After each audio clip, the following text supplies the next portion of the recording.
Welcome to the Tradies in Business podcast with your hosts Warwick Bidwell and Nicole Cox.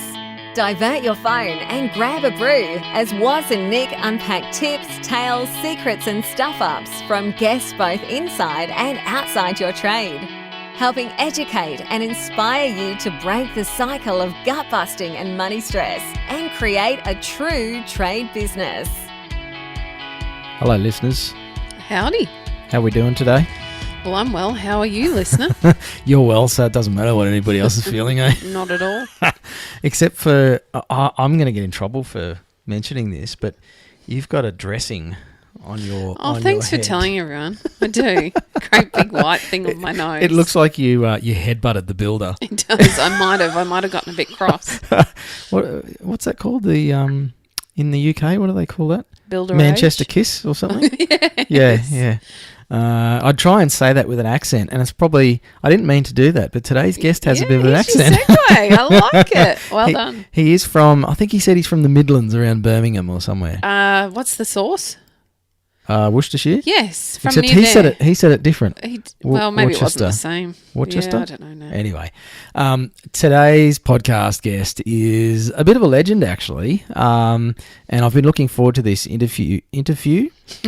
I've been looking forward to being able to speak properly. I've been looking forward to this real treaty. Oh, okay. Did you do If that I on was purpose? smart, I would just stop recording and edit all that, but I'm going to leave it there for everybody's Oh, we're all entertainment. human. Coxie, take over, please. No, you got it. You're nailing it. I'm not going to do that. I'm going to let you finish this out because you've got it. You're going to make me do it. I am. Spoken like a true mother of teenage kids. All right, so today's guest, James Hill, legend, doing some amazing stuff in the mental health space. We talk a bit about suicide prevention here on the show. We do. And Coxie and I have both done a fair bit of work in that area in our own respective fashion. Mm-hmm.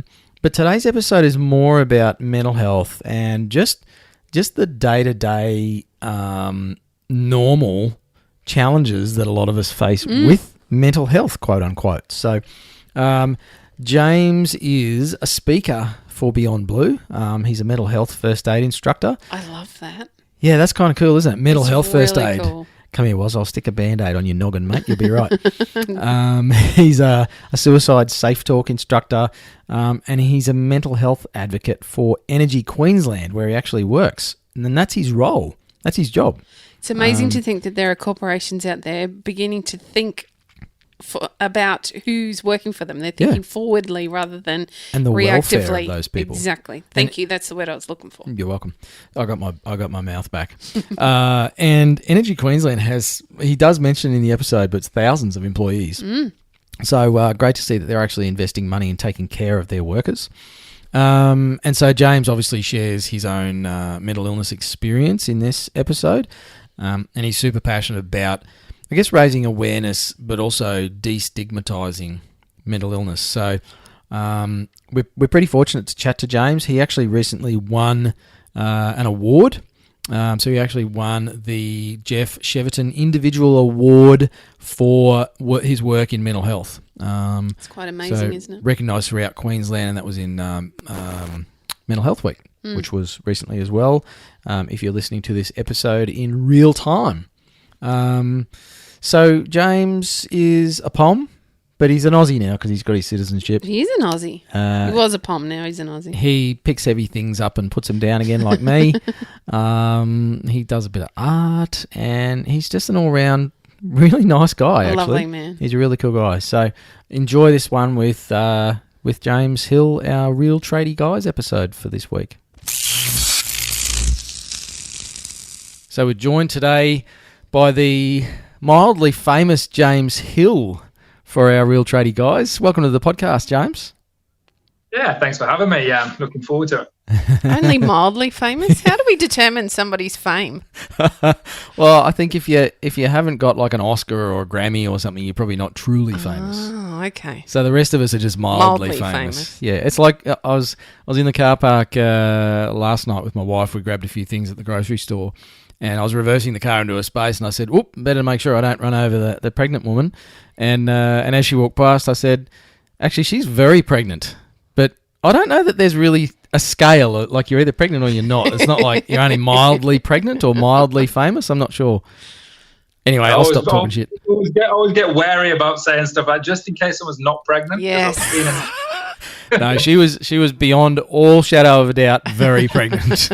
But you're not pregnant, James. So, mate, welcome to a Real Tradie Guys episode. You're obviously a tradie, or you have been in your lifetime, mate. Now, we read your bio out, but they're usually pretty sanitised. So give us the real backstory to Mr. James Hill. Yeah, okay. Well, as you say, tradie. So, look, I left school at the age of 15 to start my apprenticeship. I suppose school and academia wasn't really for me. But yeah, so that was quite a number of years ago now. But yeah, I went into the Sparky is my trade, so I sort of brought up in that industry for the last 25 years. I've been in and around that. So yeah, that's pretty much where I cut my teeth and grew up basically in that trade. And you obviously did that in Brisbane, mate, based on your accent. Yeah, just a little bit further north. Yeah, no, look, from England, obviously. But yeah, so I was in a place called Worcester in the Midlands near Birmingham, and yeah, look, I pretty much spent all those years on construction sites, and that was, when we sort of lead into, I suppose, a little bit of my journey of where I'm at now. That was probably one of the key things of I suppose what shaped me was that whole upbringing in that tough industry. And what prompted the move to Australia, mate? Well, look, we had a couple of kids there. They were 1 and 3 when we moved. But I just kind of I wanted to give them a bit more of a lifestyle where they could be at, near the beach is ideal, because you'd spend a whole bunch of time waiting to get a holiday once every 2 years. Figured there's got to be more to life than this, so we just thought, well, let's give it a try, and if it doesn't work out, well, we'll just come back.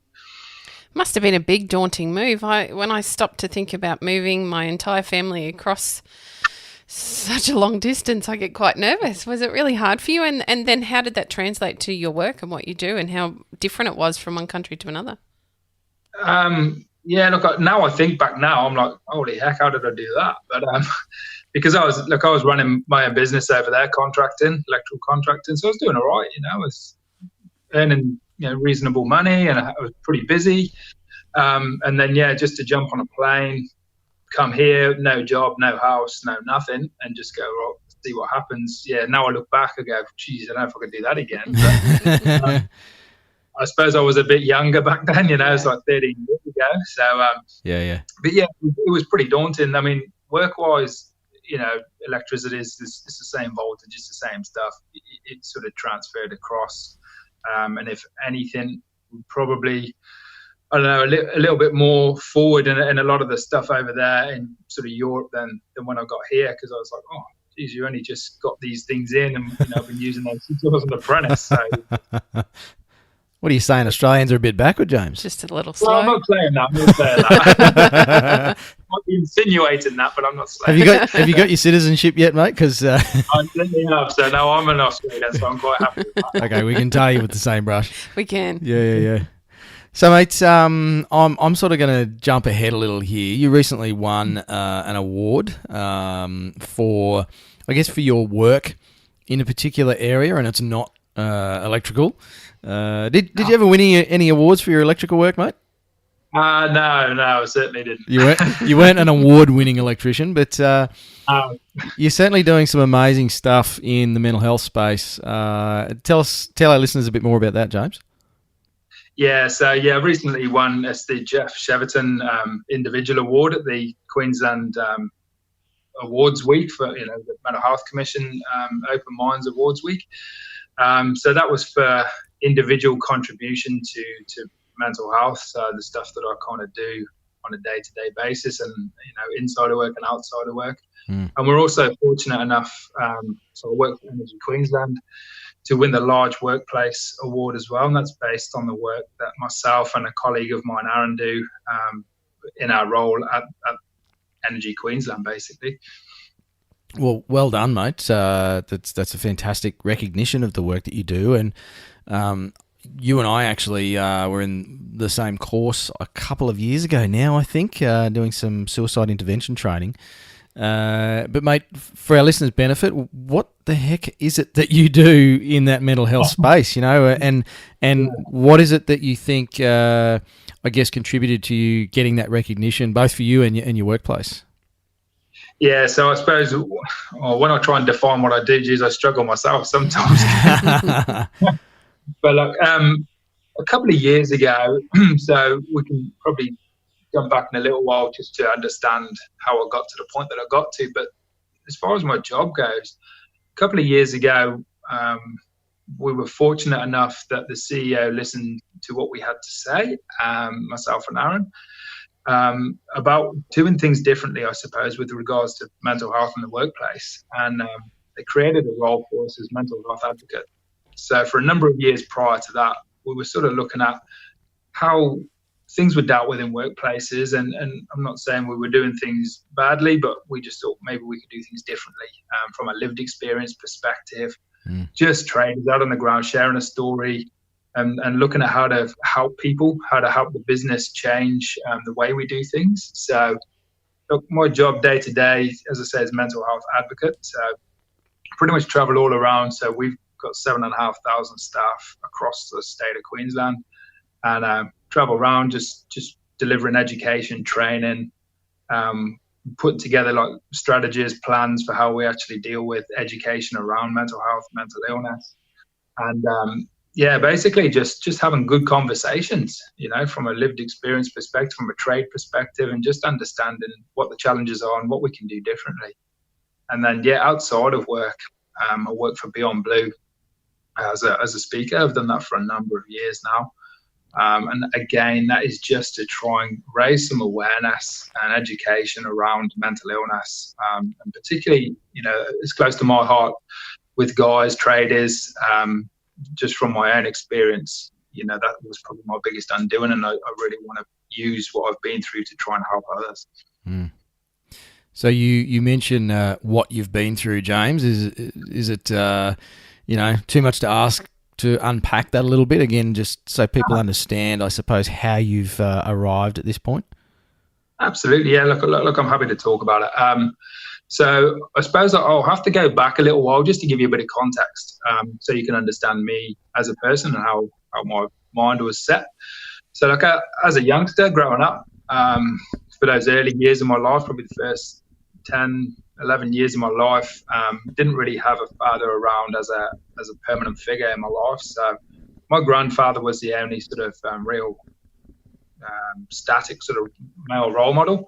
Now, his generation obviously went through the war, very tough. So when I look at him, that's what a man's supposed to be. Not too much emotion out of him. Mm-hmm. Never ever in my life saw him cry. I might have seen him get angry, always happy, go lucky, joking around. So I thought, well, this is what a man is. That was ingrained in me. And then, of course, you watch a TV, all your heroes are just saving the day. You never see them sad or upset. So that's kind of, that was ingrained in me without knowing that's what a man was. And then, as I said earlier on, I left school, I was still a teenage, youngish sort of boy when I left school, still 15 years old, and straight out into a trade. And, they're all older guys, the guys that sort of brought me up through my electrical apprenticeship. A lot of them were sort of in their 50s now, and I look at that and I go, now it's not old because I'm nearly there, but it's like they were all guys. But they were again with that tougher generation. So I never saw anybody. Everyone was always joking around, or the only two emotions I saw was joking and anger when people get wound up, and that was it. Yeah. Yep. So that was pretty much what shaped me to understand. And I knew nothing about mental illness, not one single thing.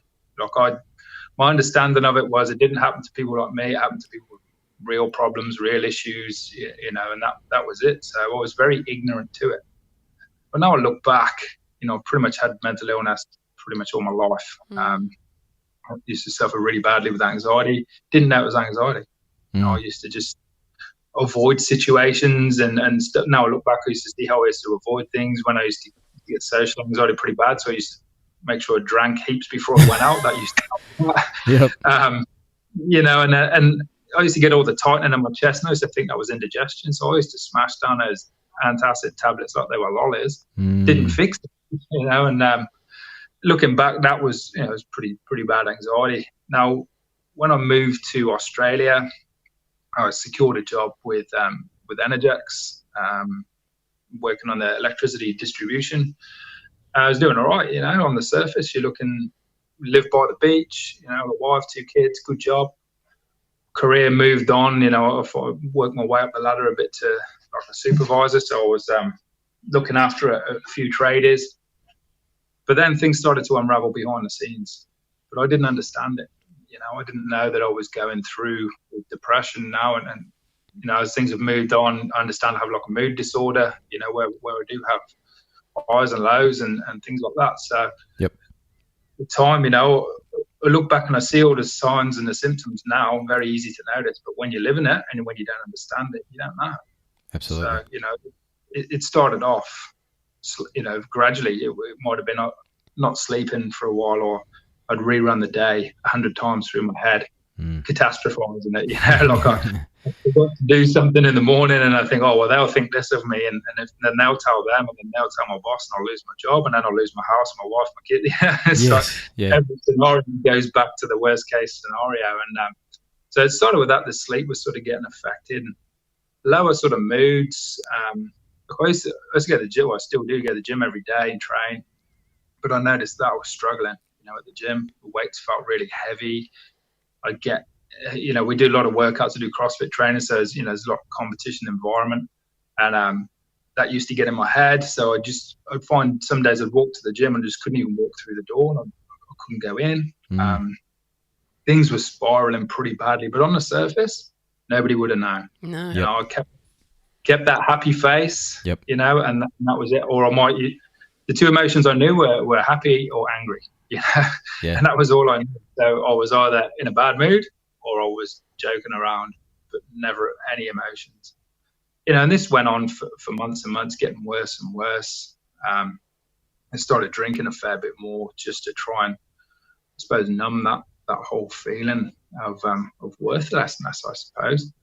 And the fatigue was creeping in. You know, I'd go to work, a few hours later, I'd have to go drive down the road and have a sleep because I just couldn't physically stay awake.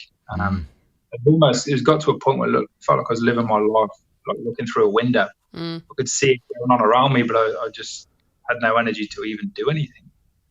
And but subconsciously in my head, I'm thinking you're having some kind of breakdown or something, but then I'm going, well, that doesn't happen to people like me. You know, that's not me. And I suppose that's where it led to, you know, the point where I was contemplating suicide. You know, that was the only option I could see on the table. The world would be better without me, you know. The work would be better without me because they'd have a boss who was better than me. My wife would probably find a better husband, you know, who could provide better or do better. The kids would have a better day. All these things were in my head, and I believed it, truly believed it. Yeah.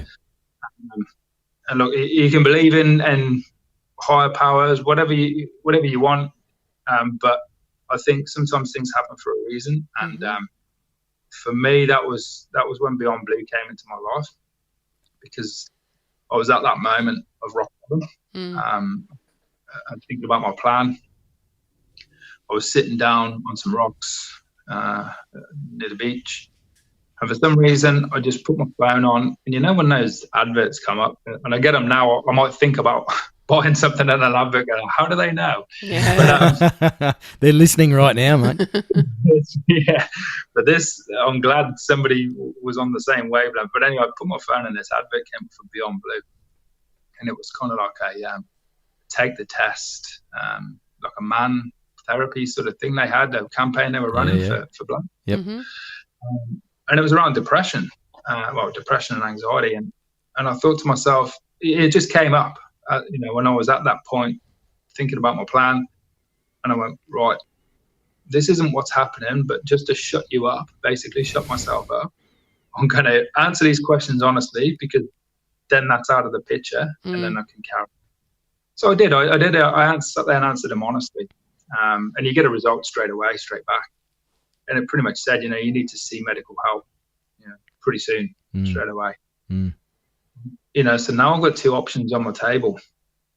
So I sort of thought about it for a couple of days. I didn't just go, oh, okay, well, I'll go to the doctor, because what do you say? Well, you look in the doctor, I look at myself. There's nothing wrong with me. When I look in the mirror, I look healthy.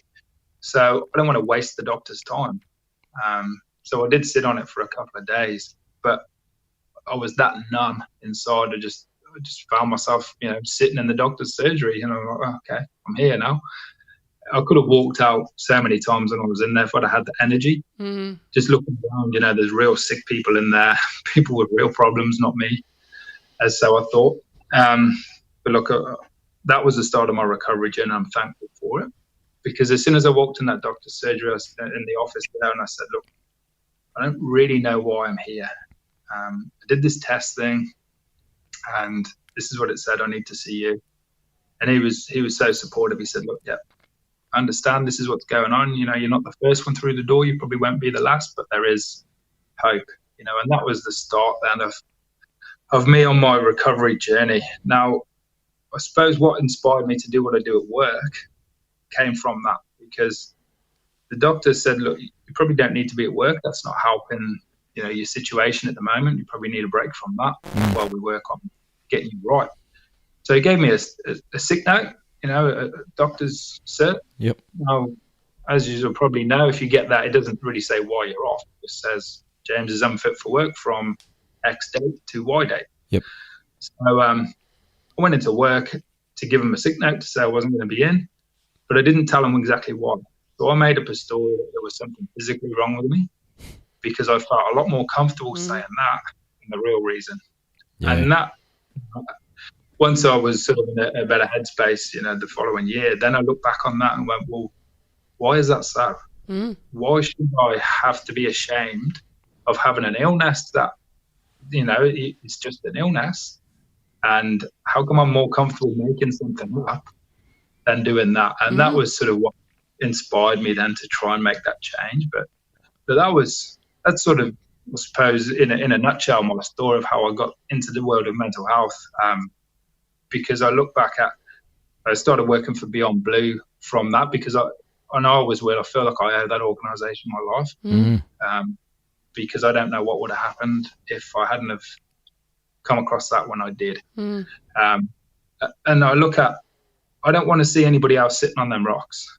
So if I can do as much as I can to help educate people, share some awareness, and break that stigma around all this stuff, we're not going to stop people getting ill, but we're going to increase the awareness so people understand what it is, where they can go for help, what help's available out there, pathways to help, because it's a journey. You don't just get better and that's it. I still have issues, now regularly, but I know how to recognize it and what to do with it. So that's what kind of inspires me to do what I do.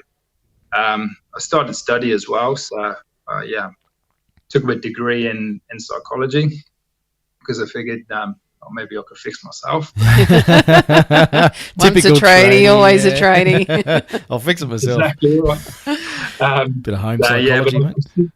I've since switched actually to counselling. It's a lot more practical for me, more hands-on, let's say, from a trade perspective, but you actually give you the skills to actually have conversations and help support people better. Yeah. Yep. James, I'm really interested, and I think it's an important question for our listeners to hear the answer to. Did you ever share any of what you were going through with your wife? Not really. So, it's kind of, and that comes down to that male sort of ego sort of thing. I've been with my wife for a very long time. We've been together since we were teenagers, so she knows me inside and out. I didn't want to be seen as, I'm the fixer. If something's broken in the house, I'll fix it. The kids break, I'll fix it. If there's something wrong with a car, yep, I can fix it. Yeah, that's what I do as a tradie, as a bloke. That's what I saw my role as. So for me to actually admit that I was broken would be a failure for me. So I kept it, pretty well hidden from her. I mean, I suppose what she did see was the moods, sadness or the anger when I used to get wound up. When I used to sort of drink, I'd sort of write myself off on a weekend and stuff, but not when everyone was around. I'd sort of have a few drinks when people were in bed. Then I'd knock the top off the bourbon or whatever and just sit and put that away. But yeah, again, it comes down to that pride and that sense of shame, I suppose, that comes with it, that's ingrained in me. I've got to be honest, that's the exact answer I was looking for, because I know, just talking to tradie wives, to tradies themselves, I know that they're not sharing that part of their journey. They are afraid. There's too much stigma. And we've got lots of wives that we're talking to regularly who are telling us they're seeing those kinds of signs and they don't understand them. And I guess I just wanted to voice that so that, that gives a bit of awareness that maybe our husbands or our partners are struggling and we need to help them find some help. So that was really the answer I was looking for. The other thing I wanted to unpack a little bit with you, if I could, is what anxiety felt like or looked like for you, because I think, again, like you voiced earlier, there's a lot of men and women who don't actually understand that what they're feeling is anxiety. Yeah, so obviously there's the psychological side of things, so the thoughts, the generalizing and the catastrophizing of things, if I do this, then that, then this. So that's something to keep an eye on is the thought side of it, I suppose, is watch where your thoughts are taking you. Mm-hmm. Was it based on fact or is it based on just, because that's what the brain does. It goes worst case scenario as a protective factor, Yeah. But it's just the whole, what I used to get is a lot of, like I say, social anxiety. So I've worked very hard on that, even as recently as, in the last 12 months, to actually be able to go out and sit down in a restaurant or somewhere, have some food on my own, because I travel a lot with work now. I have to do that. But, I felt that I couldn't, as crazy as it sounds, but just walk into somewhere and order a coffee, because I feel like, I don't know, if I'll get something wrong, then I'll get judged. And it always comes down to is that people are judging me, and you don't want to be seen as anything less than perfect. Yes. It's so ridiculously common. I mean, Coxie and I talk to so many tradies, and we are fortunate to work with a small handful of them, I guess. And particularly the guys, there's all this bravado, and like you, James, you lift weights, you got tattoos, from an outward appearance. There's all these together men, yes. they're tough and they're strong and they're confident and all this sort of stuff. They're builders or sparkies or even accountants. Like, it doesn't really matter what the profession is, but when you scratch just a little bit below the surface, so many of us men have been so worried about what everybody thinks about us for so long, and it's so bloody ridiculous.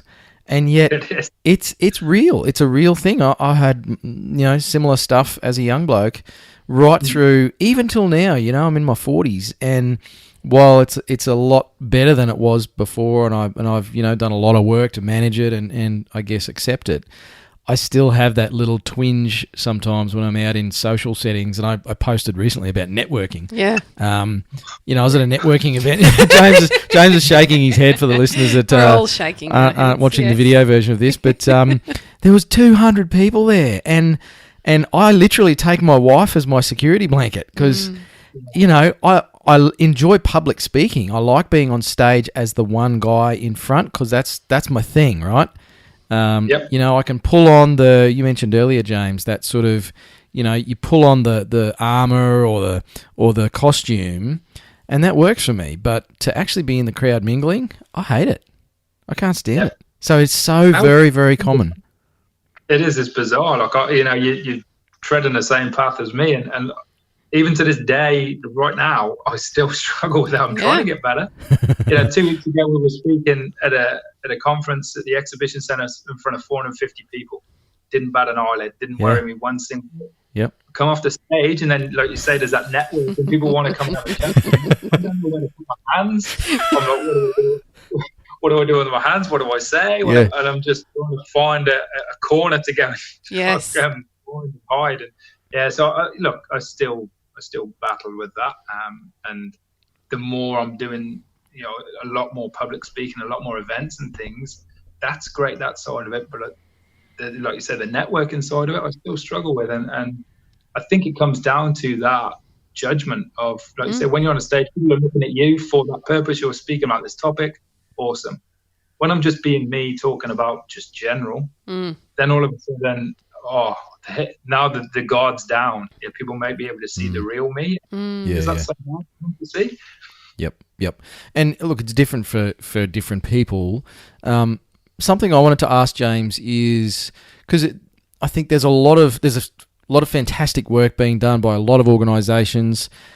I'm noticing there's a lot of talk about suicide and suicide prevention and suicide stats, and while that is that's sort of the end game that we absolutely need to be doing as much as we possibly can as a community, as an industry, to protect people, I guess, from that and catch them so that we can turn them. But before that, there's a whole, I think, a much bigger opportunity to impact people. And I feel like the discussion around suicide sometimes distracts the conversation from mental health and what it is, and even our little conversation here about anxiety and being at a networking group. The number of tradies I know that won't go to networking because it freaks them out. To me, that is a sign that there is something there that has an opportunity to be talked about and not allowed to turn into something greater. What's your take on that, mate?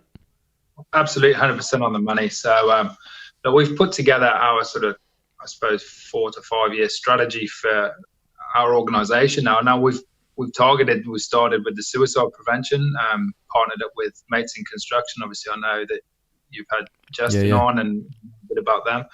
We sort of piloted the Mates in Energy for the energy industry. So we've started with the suicide prevention, but what is very passionate for me is exactly what you say. It's that broader understanding.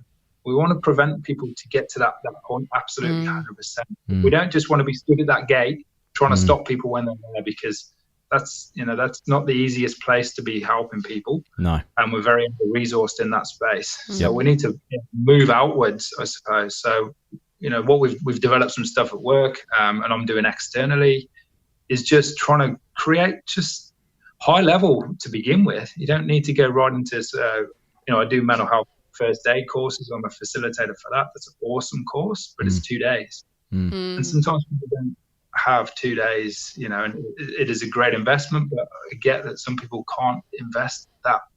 So how do we shorten that down just so that people have just a general awareness of what mental illness looks like, and what are some effective interventions, where you can go, how you recognize when you recognize it, what can you do about it? So I'm sort of building some of that stuff, but then more broader than that, moving outside from there. Before we even get there, how do we keep the people who are well at the moment, how do we keep them well? Yeah. Into our lives to keep us in a good spot, and recognize when we are compromising those things that keep us well. Why are we compromising it, and where that could lead to? So, obviously I don't need to harp on too long. There's a lot of research around it, but things like mindfulness, exercise, your nutrition, your food, and sleep. 4 key pillars there. Really, I talk about non-negotiable things that you shouldn't negotiate on those. And often when life gets busy, when life gets hectic, we sacrifice those things. And they're the very things that are core to keep us well. So I'm very passionate about the well-being side of things before we get to the pointy end of the stick. Because those things really, we talk about these big, strong men.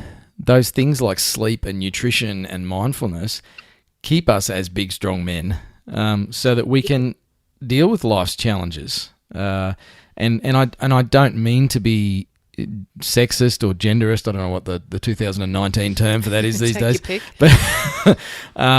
But blokes have this bloody ridiculous hard exterior shell that we create, and inside can be, melted marshmallow and just complete turmoil. And it's a paradigm that guys like you, James, and so many are working so hard to maybe not change it, because I don't think that will ever change, but I think it's allowing it to be seen as common and almost normal, that you would feel like a thick shake inside despite the hard exterior. Yeah, absolutely. And like you say, it's hard to influence that, because I know, it's been a little while since I've been on a construction site, in a few years now. But if I would have turned up with a salad,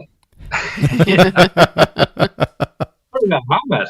Whereas now, that's what I eat. I eat healthy food, But if I would have turned up, with healthy, like a lunchbox with all healthy stuff, and I'm about it, they would have just been on me. If I said, I'm just going to whip off to the van for 20 minutes, just do a bit of meditation. Oh, geez. Like, you just wouldn't do it. Yeah. And that's what I'm trying to change is why not? This is good. This is what prevents. Build those things in. They are a preventative, like, for the risk factors for developing mental illnesses. If we can build some of this stuff in. It seems, for want of a better term, crazy to me that we point the finger at our businesses or at the economy or at money stress or our marriages or our kids or whatever it is as the reason why we're stressed and angry and burned out, when sometimes it can be as simple as those things that you said. And I want to get some tips from you, James, for people listening that maybe have gone, geez, that sounds a bit like what I've been experiencing lately.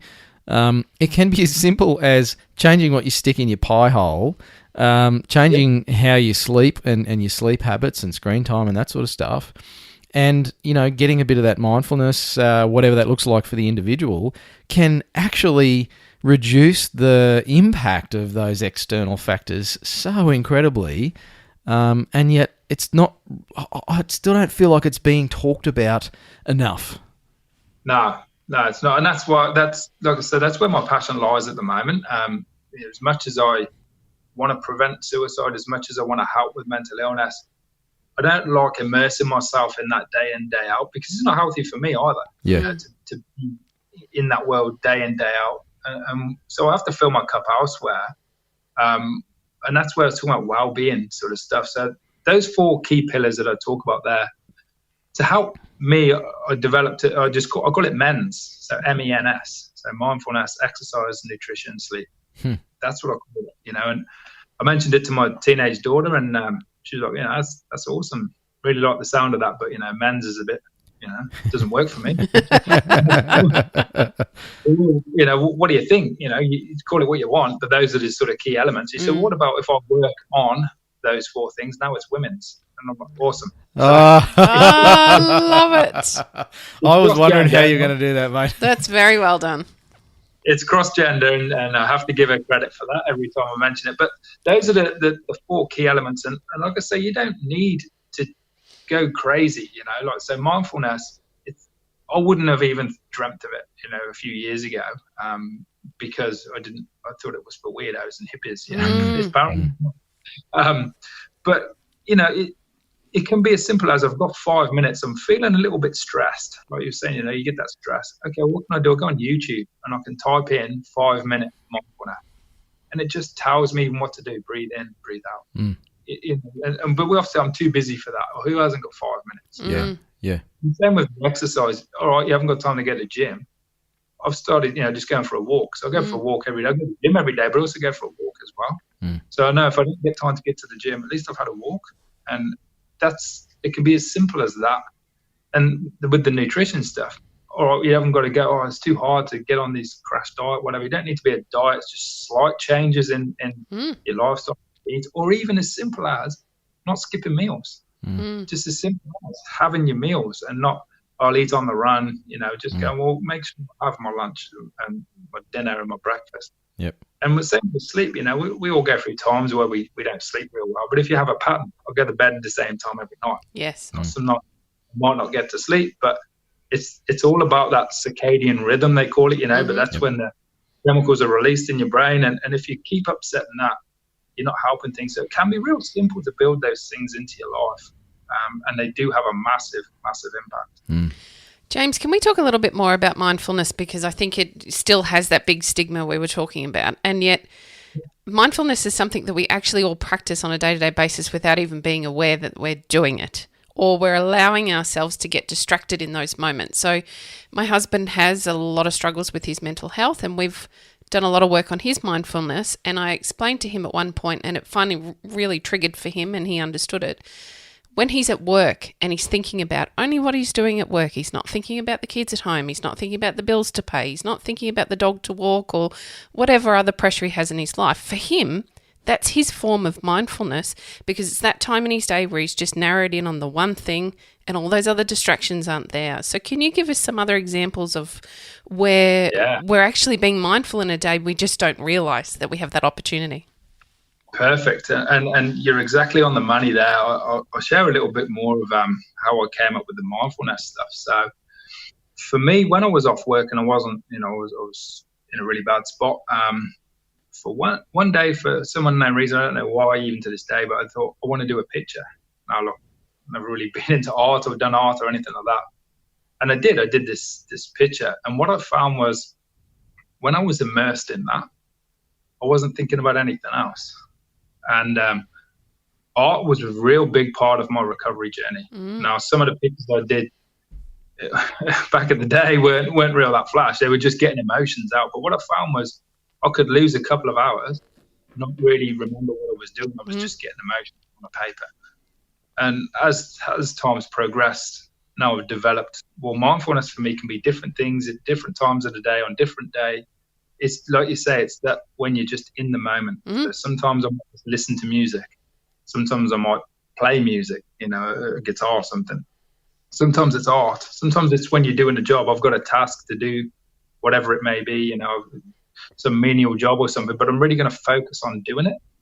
And it can be, people think you've got to go and sit under some tree and burn incense sticks, and it's not that. No. It's just giving your brain just time to focus on one thing and not letting it away with those things. So that's why I try to promote that. Find what it is for you, or find a bunch of things what it is for you, and use it. Try and build it into your life, because it's really important. It doesn't necessarily mean you've got to go off and meditate.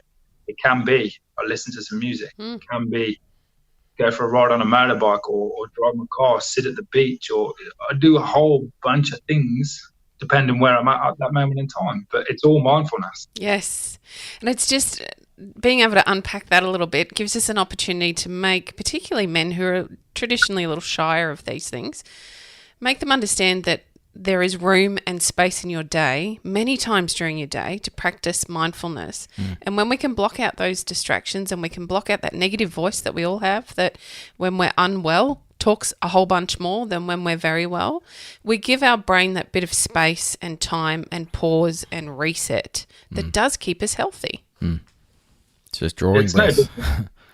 Yeah, it's no different to, like physical side of things. If you say you go to the gym and you're doing some weights or whatever, well, you've got to put the weight down and have a rest between sets. Whatever you're doing, your brain's the same. You've got to give it a bit of a break. You can't just keep continually working it and expect it to function at a high, level of performance. It's no different to your body. But you wouldn't run a marathon, cross the line, have a little sip of water, and run another one. But we expect that from our brain. We expect that. We expect to just keep continually solving problems, doing things, thinking about things, and not giving it a break. Yeah, and we probably need to build that in to make sure we look after ourselves. Yeah. We need to be teaching this at schools. Yeah. I've got 3 teenagers. They're not learning this at school. And I know it's my job as a mum to teach them that, but how much better would it be for our children, the next generation, if they were learning at school, rather than us not knowing until we're adults? Yeah. And for many, it's far too late. Yeah. Absolutely. I've heard of some schools building some of this stuff in, and look, again, outside of work, I work on a number of projects and different groups and stuff. So I'm actually working with a group in the Brisbane North area at the moment, working on some stuff, and I'm looking after the workplace side of things from an external point of view. But yesterday I want to look at the school stuff as well. Yeah. To what we can do differently in schools, because otherwise we just continually keep churning out generation after generation and fixing the problem when we've got a problem, rather than addressing how do we build in mindfulness in schools, understand well-being stuff. And it's really, I've got 2 teenagers very close to my heart as well, that we talk about this openly. That's cool, but do all their friends? I don't know. Yeah. So Yep. wouldn't it be good if that was just common knowledge? Yeah. It's been interesting. So my daughter's been diagnosed with autism a number of years ago, and she turns 8 in a week and a half. And to help her with her anxiety as part of being, high functioning autistic, she's been taught meditation and mindfulness from a kid's perspective. And it's been really interesting as a parent teaching a child, a 4-year-old, a 5-year-old, how to just stop and do some breathing to calm themselves down. And now she does it herself. It's just natural when she feels anxious or worried, or, if a pet lamb is sick and she's feeling sad about it, she literally takes herself off and goes and does some breathing and looks at a tree and comes back and she's like, I'm okay now. And it's natural for her. And it's like, imagine if, like you guys are saying, if we built that into just the kit bag of skills that we have as humans, what would society look like? What would social media look like? It'd be very different, I suspect. Oh, I think that's a fantastic story, man. And yeah, thanks for sharing that, because like you say, it's when you can actually see the benefits from it from that point of view. I think it's awesome.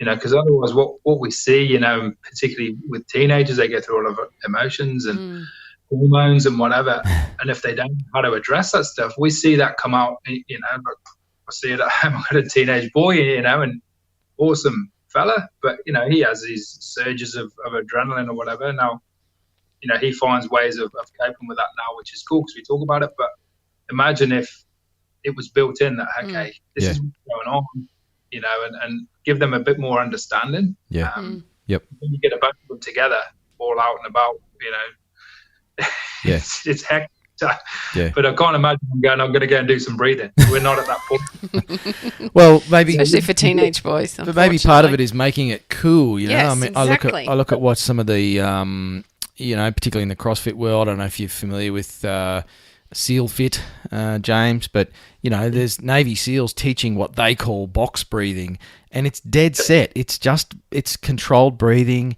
It's about calming the body and the mind and using that for performance. I mean, if we make it cool, then it's more likely to be picked up, particularly by the males, because we tend to need to look good to our mates. Yeah, you're right. Yeah, that's where it needs to come from, that angle and that lens. Because if it's not seen as cool, then people start taking a mick out of you or whatever, and then that raises the anxiety, and that's just in circle. Yep. We need to get a hashtag going for, like, breathe like a tradie or something. You and your hashtags. I'm trying to be cool.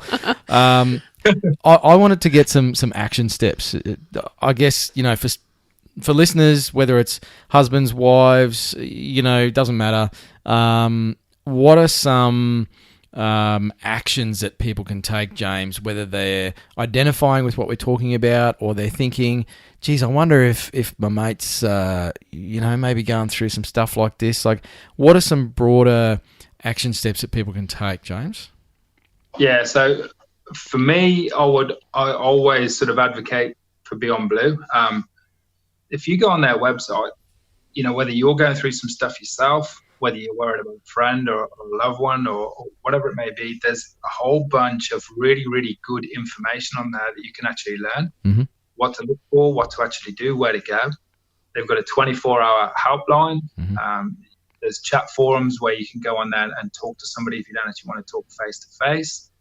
There's videos on there. There's a whole array of stuff. So you can kind of educate yourself a little bit. And I needed to do that because I didn't understand it. And I found it helpful for me to actually go away my own time and actually read a bit about this and go, oh, actually, yeah, that is happening to me. Here's some of the signs and symptoms. Maybe that's what's going on. Maybe I do need to, that was when before I went to the doctor, I went home and read a whole bunch of stuff. You can also use as a bunch of resources. I wouldn't just Google anything because there's some unreliable stuff like that. So look at your reputable the sources, Beyond Blues and your Black Dogs and those sort of organisations. Yep. But if you just need to talk to somebody, like Lifeline, there's Men's Line, there's Beyond Blue, there's there's numbers out there you can call, and you don't need to be at crisis point when you give them a call. Mm. You just give them a ring, and Lifeline have got a text line as well. I think that's open from 6 till midnight.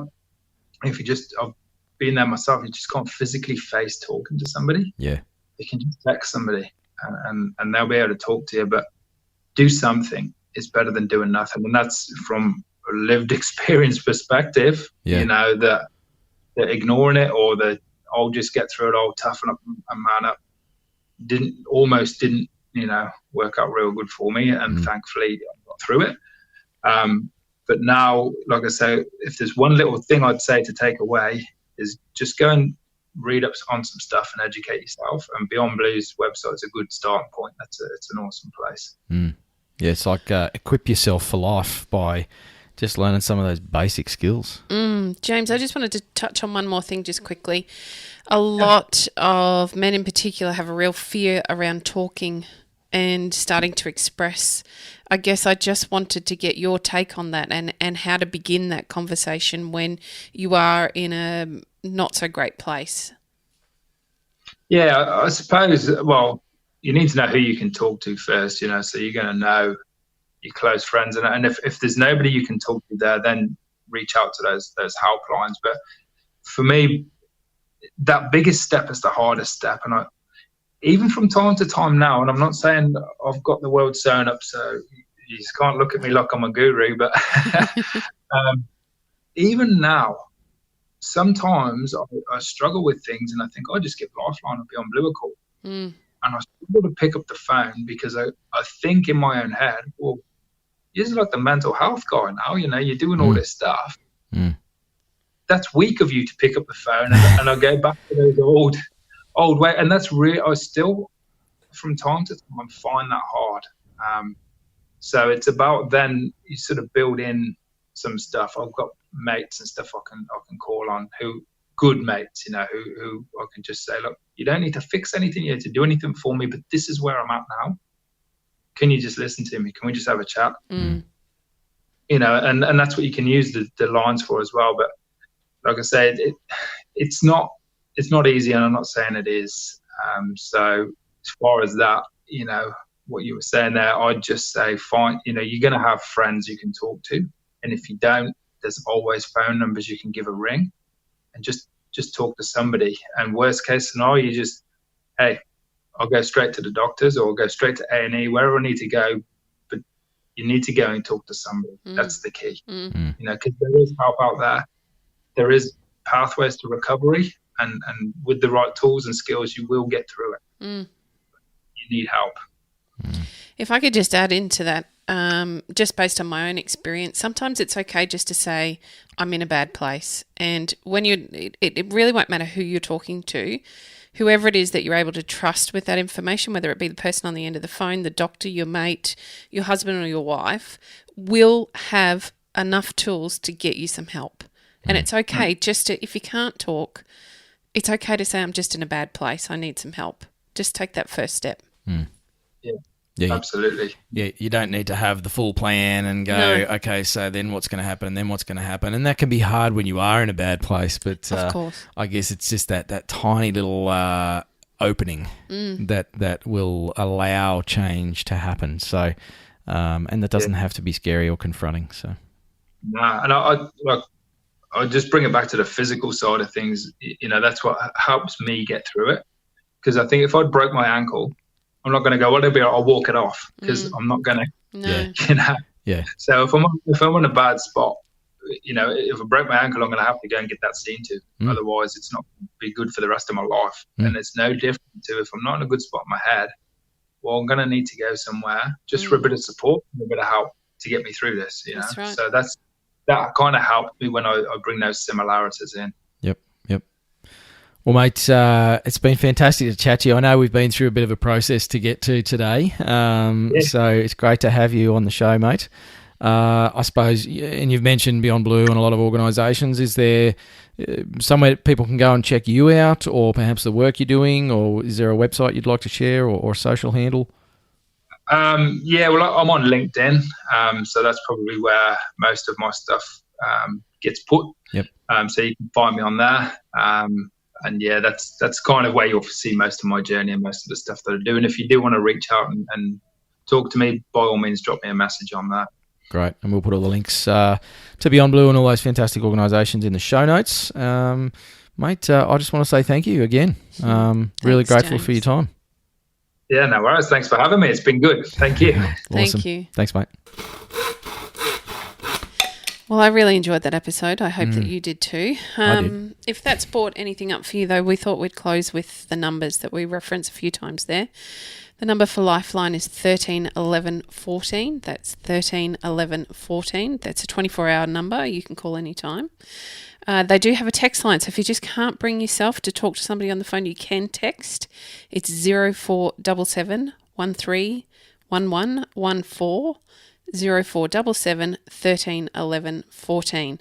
I believe that's open just late at night rather than during the day, I so think you he might said need 6 to till midnight or something. Yeah. So usually sitting on the couch, tearing the hair out, wondering what the hell. That's right. Or you've opened that bottle of Jim Beam and you're not sure where you want to go from there. Give them a text at least. Please do something.